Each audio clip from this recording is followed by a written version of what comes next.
Stop being an NPC, why the world is a hyper-competitive video game. Most people will never understand the true meaning of stop being an NPC, why the world is a hyper-competitive video game. They go through life half asleep, following the crowd, never questioning why they feel empty inside. But you're different. You clicked on this video because something inside you knows there's more. That inner voice whispering that you were made for greatness, that voice is right. And today, we're going to turn that whisper into a roar. The concept we're exploring isn't just another piece of motivational fluff. It's a fundamental truth that separates those who merely exist from those who truly live. Why the world is a hyper-competitive video game. This isn't philosophy, it's the operating system of champions. Look around you right now. Look at the people settling for mediocrity, accepting their limitations, and calling it being realistic. That's not realism, that's surrender. The world is filled with people who gave up on their dreams because someone told them to be practical. But here's what nobody tells you.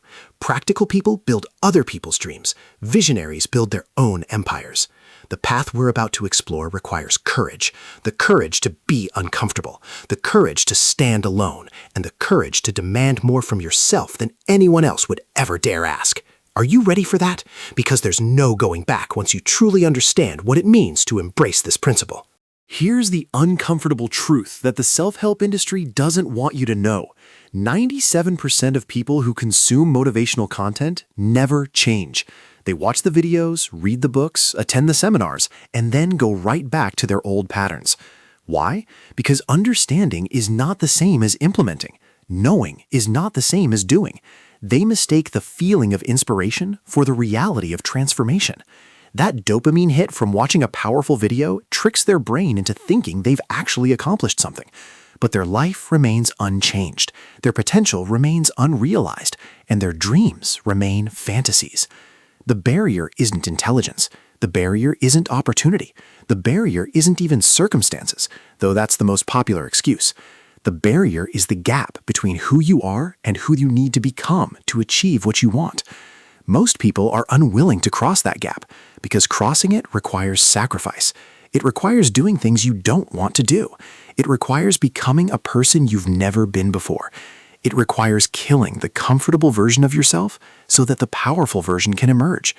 This psychological death is terrifying, which is why most people choose the slow death of mediocrity over the temporary pain of transformation. Let me break down exactly what stop being an NPC means and why it will change everything for you. This isn't about positive thinking or manifesting or any of that surface-level nonsense. This is about understanding a fundamental law of success that operates whether you believe in it or not, just like gravity. The principle states that your external reality is always a reflection of your internal state. Your bank account reflects your value proposition. Your body reflects your discipline. Your relationships reflect your emotional intelligence. Nothing in your life is random. Everything is a result. When you truly internalize this principle, you stop being a victim of circumstances and become a creator of outcomes. You stop asking, why is this happening to me? And start asking, what is this trying to teach me? You stop waiting for conditions to be right and start making conditions right through your actions.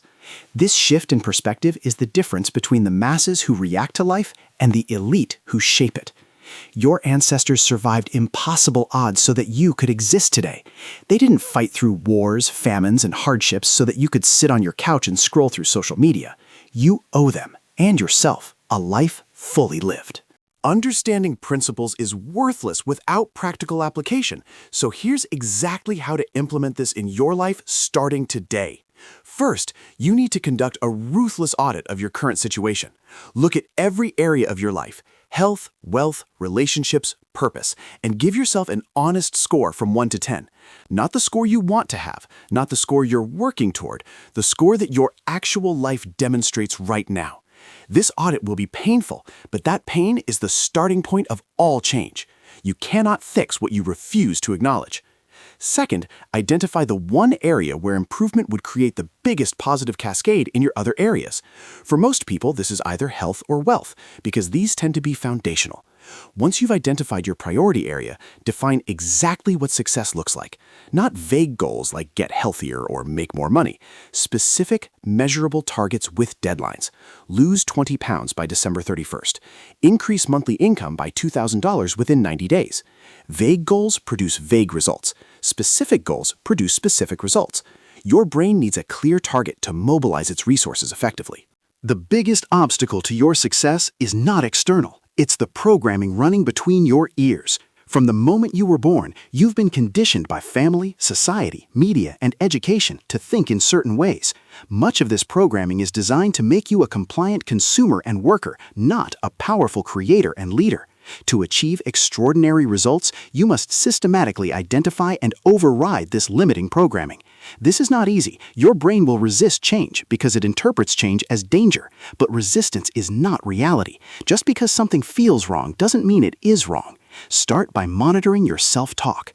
The average person has 60,000 thoughts per day, and for most people, 80% of those thoughts are negative and repetitive.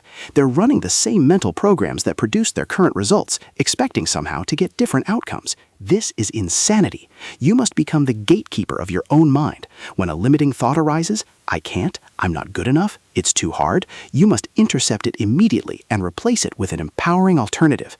This isn't delusion, this is direction. You're not pretending problems don't exist, you're refusing to let problems define what's possible. Success is not a single decision. It's a series of daily choices compounded over time. What you do today will echo in your future. That's why you need a battle plan, a non-negotiable daily routine that ensures you're making progress regardless of how you feel. Feelings are unreliable guides. Motivation comes and goes like the weather, but a well-designed routine operates independently of motivation. It turns success into a system rather than a struggle. Here's the foundation of that routine. You must win the morning. How you start your day determines how you live your day. Wake up at least 1 hour before you have to. Use that hour exclusively for activities that move you toward your goals. Not email, not social media, not reacting to other people's agendas. Exercise, meditate, learn, plan, or work on your most important project.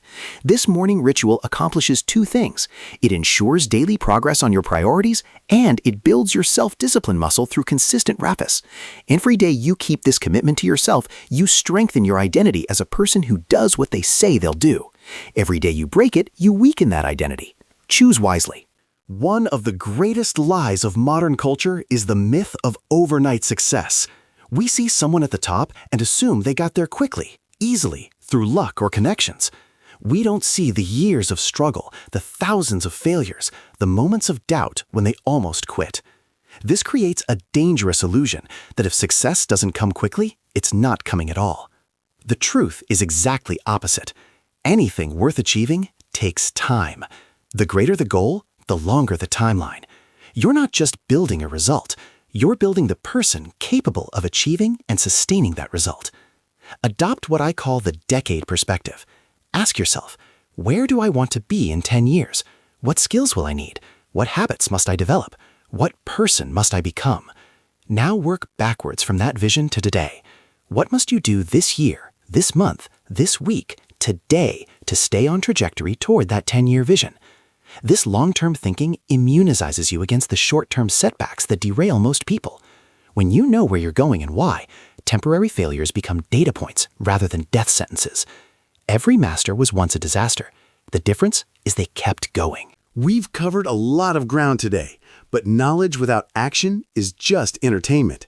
The question now is, what will you do with what you've learned? Will you let this be another video that inspires you for an hour and then fades into memory? Or will you let this be the turning point, the day you drew a line in the sand and declared that mediocrity is no longer acceptable?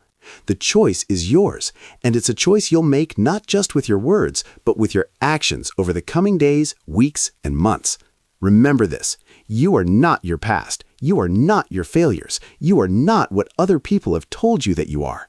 You are pure potential waiting to be activated, a force of nature waiting to be unleashed.